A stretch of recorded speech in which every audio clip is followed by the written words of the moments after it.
दोस्तों, हाल ही में मैंने डी16 यानी ध्रुवांगल पैथनारू नाम की एक फिल्म देखी है जो कि एक साइकोलॉजिकल थ्रिलर है और ये 2016 में रिलीज़ हुई थी और इसकी IMDb रेटिंग है 8.4। और अच्छी बात यह है कि ये YouTube पर हिंदी में अवेलेबल है। तो इस वीडियो में हम इसकी कंप्लीट स्टोरी के बारे में बात करेंगे।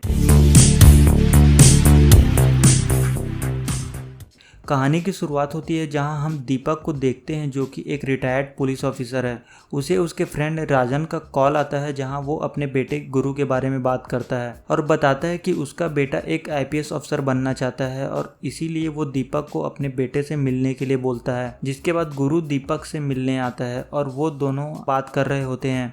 इसी दौरान गुरु एक साइको किलर के केस के बारे में बात करता है जिस केस का इन्वेस्टिगेशन दीपक कुछ साल पहले कर रहे थे और बोलता है कि उसने काफ़ी लंबे टाइम से उस केस के बारे में स्टडी की है और इसी केस की वजह से वो एक IPS अफसर बनना चाहता है और दीपक को उस केस के बारे में बताने को बोलता है। यहाँ से कहानी 5 साल पीछे 23 जुलाई 2016 में शिफ्ट होती है जहाँ रात के 2 बजे 3 दोस्त तेज बारिश में कार से घर जा रहे होते हैं। वे लोग आपस में बात कर रहे होते हैं कि अचानक एक आदमी उनके कार के सामने आ जाता है और गाड़ी से टकराने से उसकी मौत हो जाती है। जहाँ एक लड़का उसे छोड़कर वहाँ से जाने के लिए बोलता है पर दूसरा बोलता है कि सभी को पता है कि वे लोग हर रात इसी रास्ते से गुजरते हैं, इसलिए एक्सीडेंट का सबसे पहला शक उन्हीं पर जाएगा। और वे लोग बॉडी को उठाकर गाड़ी की डिग्गी में डाल देते हैं और वहाँ से निकल जाते हैं और उनमें से एक लड़के के घर जाकर गाड़ी को खड़ी कर देते हैं।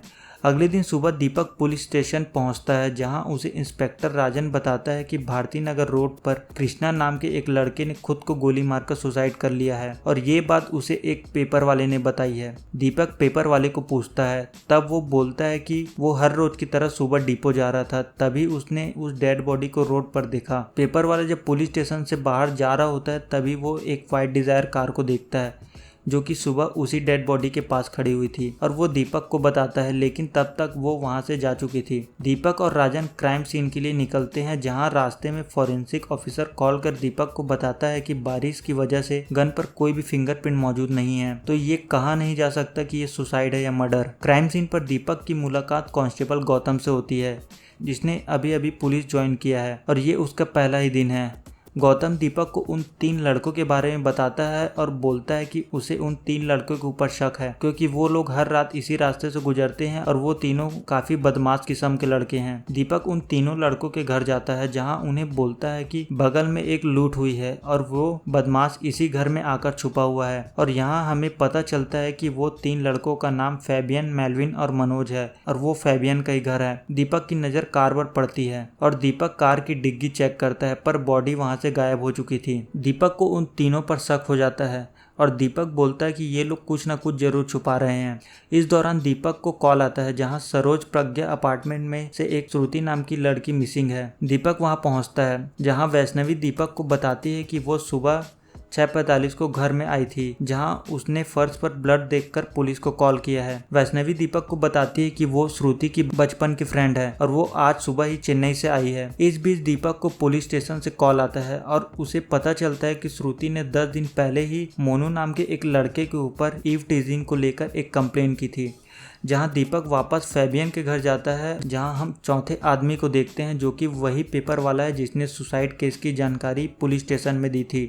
इसके बाद उन तीनों को पुलिस स्टेशन ले जाया जाता है जहां फैबियन बताता है कि 10 दिन पहले गलती से श्रुति की गाड़ी से उनकी टक्कर हो गई थी और इससे ज़्यादा उन्हें इस बारे में कुछ भी नहीं पता है। दीपक श्रुति के घर वापस जाता है जहां गौतम दीपक को बताता है कि अपार्टमेंट में पूछताछ करने पर एक बुजुर्ग आदमी ने उसे एक लड़के के बारे में बताया है जो कि श्रुति का मंगेतर है। इस दौरान क्राइम ऑफिसर दीपक को बोलता है कि उसे श्रुति की आईडी में जो ब्लड ग्रुप मिला है वो O पॉजिटिव है और दीवार पर से जो ब्लड ग्रुप मिला है वो B पॉजिटिव है।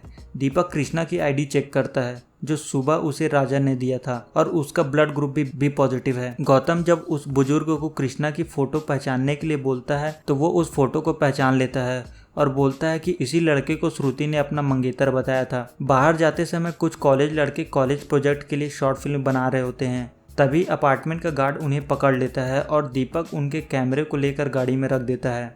नेक्स्ट सीन में हम पुलिस स्टेशन में कृष्णा के पिता को देखते हैं जो कि एक रिटायर्ड पुलिस ऑफिसर है, जहां दीपक उन्हें कृष्णा की मौत के बारे में बताता है और कृष्णा के पिता बोलते हैं कि कृष्णा उनका एक लौता बेटा है। रात में दीपक अपने घर में होते हैं। इस दौरान पुलिस स्टेशन से कॉल आता है कि वो कॉलेज के लड़के अपना कैमरा लेने वापस आए हुए हैं, जहां दीपक उन्हें उनके घर आने के लिए बोलता है। तभी दीपक कैमरा फुटेज चेक करता है और इस दौरान उसे पता चलता है कि वैष्णवी रात में ही श्रुति के घर पहुंच गई थी, जबकि वैष्णवी ने बोला था कि वो आज सुबह ही चेन्नई से आई है। और दीपक ये भी देखता है कि वो व्हाइट डिजायर जिसका जिक्र पेपर वाले ने किया था वो श्रुति के अपार्टमेंट के बाहर ही खड़ा है। दीपक गौतम को कॉल करता है, जिसके बाद वे दोनों वैष्णवी के पास जाते हैं, जहां उन्हें पता चलता है कि वैष्णवी अभी अभी घर से निकली है और वे दोनों उसे बस स्टैंड ढूंढने के लिए जाते हैं, पर तब तक वैष्णवी वहां से जा चुकी थी। दीपक और गौतम जा रहे होते हैं कि तभी रास्ते में उन्हें मनोज दिखता है और वे मनोज से पूछताछ करते हैं। तब मनोज दीपक को एक्सीडेंट की सारी बात बताता है और बोलता है कि उस दिन उसके गाड़ी चेक करने के बाद जब दीपक वहां से चला गया था तभी पेपर वाला वहां आया था और वो उन तीनों से बोलता है कि उस रात उसने उन्हें एक्सीडेंट कर बॉडी को गाड़ी में डालते हुए देख लिया था और उन्हें अपने मुंह बंद रखने के लिए 10 लाख रुपए देने के लिए बोलता है। ये सारी बात मनोज दीपक को बता देता है।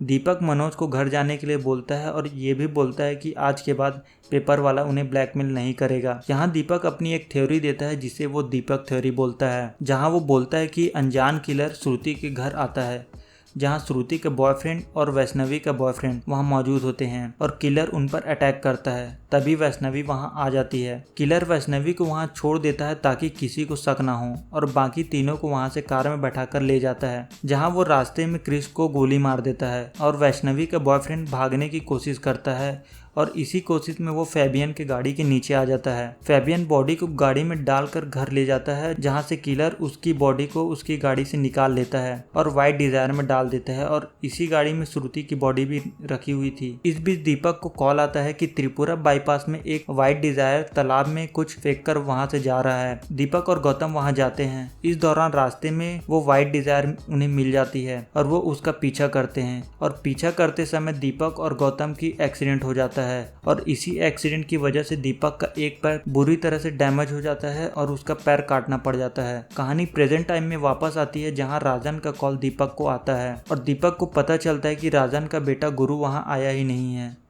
दीपक गन लेकर जाता है और उससे पूछता है कि वो कौन है और वो दीपक पर गन पॉइंट कर देता है और बोलता है कि वो क्रिस का भाई है और आगे की कहानी बताने के लिए बोलता है, जहां हम देखते हैं कि एक्सीडेंट के कुछ दिन बाद वैष्णवी हॉस्पिटल आती है, जहां वैष्णवी दीपक को उस रात का रियल इंसिडेंट बताती है जो उस रात हुई थी। और यहाँ हम देख पाते हैं कि वैष्णवी रात को 11 बजे श्रुति के घर पहुंचती है, क्योंकि उस दिन श्रुति का बर्थडे था। उसके दरवाजे पर वैष्णवी को 2 लोग कृष्णा और उसका दोस्त प्रेम मिलते हैं, जो खुद को श्रुति का फ्रेंड बताते हैं और बोलते हैं कि श्रुति दरवाजा नहीं खोल रही है। वैष्णवी के पास दूसरी चाबी होती है, इसलिए वो दरवाजा खोल देती है। अंदर जाते ही कृष्णा को श्रुति के ऊपर गन तान देता है, क्योंकि उसने 10 दिन पहले ही ईव टीजिंग को लेकर मोनू की कंप्लेंट पुलिस में की थी। तो एक्चुअल में मोनू और कृष्णा एक ही इंसान है और श्रुति ने जो ईव टीजिंग की कंप्लेंट की थी वो कृष्णा के लिए की थी, ना कि मनोज के लिए। पर श्रुति को ये नहीं पता था कि उसका असली नाम कृष्णा है, क्योंकि उसने श्रुति को अपना नाम मोनू ही बताया था। तभी कृष्णा वैष्णवी को बाहर जाने के लिए बोलता है, पर उसी समय राजीव जो कि श्रुति के बॉयफ्रेंड है वहां आ जाता है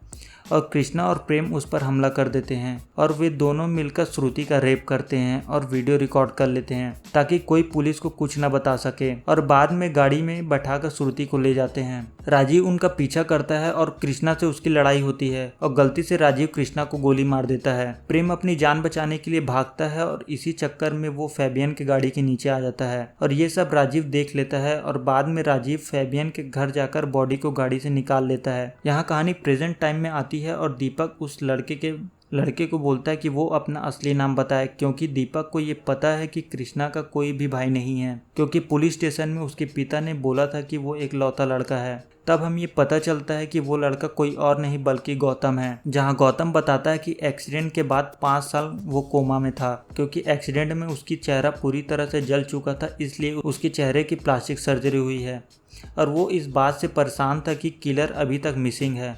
और वो इस सवाल का जवाब अभी तक ढूंढ रहा है। दीपक गौतम को बोलता है कि ये सवाल उसने उससे डायरेक्ट आकर क्यों नहीं पूछा। गौतम बोलता है कि 10 दिन पहले वो दीपक के घर आया था जहां उसने राजीव को देखा, और राजीव वही इंसान है जिसे गौतम ने 5 साल पहले व्हाइट डिजायर कार में देखा था। और क्योंकि दीपक ने राजीव को बचाया था इसलिए उसने दीपक को गन पॉइंट पर रखा हुआ है, और गौतम राजीव को बचाने के पीछे का कारण पूछता है। इसी बीच पुलिस वहां आ जाती है। दीपक उससे बताता है कि राजीव कोई और नहीं दीपक का अपना बेटा है, और गौतम दीपक को गोली मार देता है और पुलिस वाले गौतम को गोली मार देते हैं, और यहाँ से कहानी खत्म हो जाती है। ये वीडियो कैसा लगे नीचे कमेंट करके जरूर बताएं। वीडियो अच्छा लगे तो लाइक कीजिए, और मेरा ये काम थोड़ा भी अच्छा लगे तो चैनल को सब्सक्राइब कीजिए ताकि मैं आप लोगों के लिए इस तरह के वीडियो और भी बनाता रहूं। Thank you so much. मिलते हैं अगले वीडियो में, तब तक के लिए बाय बाय।